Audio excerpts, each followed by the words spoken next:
Hello everyone, আমি আজকে চলে এসেছি মাসিদের বাড়িতে। অনেক দিন পর আবার ভিডিও দিচ্ছি। আমি জানি না আমার সাথে কী হচ্ছে।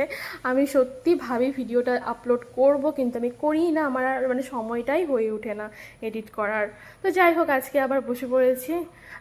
তো তোমাদের সাথে শেয়ার করছি হচ্ছে অনেক দিন আগের ভিডিওটা, কিন্তু আমি আপলোড করার সময় পাইনি। তো মাসির বাড়িতে এসেছিলাম, মাসি আমাকে দেখে বলছে এবার কি খাওয়া যায়।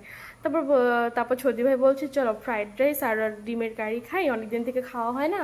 তো মাসি আমাদের একটু কারি বানিয়ে, মানে মাসি ডিমের কারিটা বানাচ্ছে আর আমি ফ্রাইড রাইসটা বানিয়েছি। তারপর এখন দুপুর হয়ে গেছে, আমরা খাবো। আমার আজকে আবার মাসিদের বাড়িতে মানে আমি এসেছি, আবার এসে দেখছি ভাই বসে আছে, মানে আমার মামার ছেলে ভাই। তারপর ও বসে আছে, ওর সাথে এখানে আবার একটু মানে মজা করছি, ওকে রাগিয়ে দিচ্ছি। আবার এখান থেকে চলে গিয়ে রান্না করে আবার সবাই মিলে মজা করছি।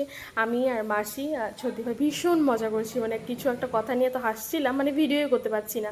তো যাই হোক, আমার এদিকে অলমোস্ট আমাদের রান্নাবান্না কমপ্লিট। তারপর হচ্ছে তারপর মাসি এখন আমাদেরকে খেতে দিয়ে দিচ্ছে, কারণ অনেকটা দেরি হয়ে গেছে, সন্ধে হয়ে গেছে। তো আমরা এখন কি বলছি উল্টো পাল্টে, মানে দুপুর হয়ে গেছে, এখন আমরা খাবো, 3টা বেজে গেছে। তো মাসি এখন বেরিয়ে দিচ্ছে আর আমরা এখন বসবো খেতে। দাদা বাড়িতে নেই, দাদাকে ফোন করলাম যে আয় সবাই মিলে খাই, তো দাদা এখনও আসতে পারেনি।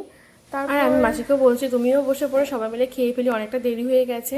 তো মাসি এখন বসবে। আর ছদি ভাই বলছে মাকে ভিডিও করিস না, মাস মানে সোয়েটার পরে আছে। অ্যাকচুয়ালি ঠান্ডা এখন নেই, কিন্তু আমার মাসির ঠান্ডা এখনও লাগে। এরকম একটা ব্যাপার, মানে ভীষণ ঠান্ডা, কি বলবো, মানে খুব আমাদের এত গরম লাগে, মাসির গরমই লাগে না, এরকম একটা ব্যাপার। তো যাই হোক, আমরা এখন খেতে বসে পড়েছি।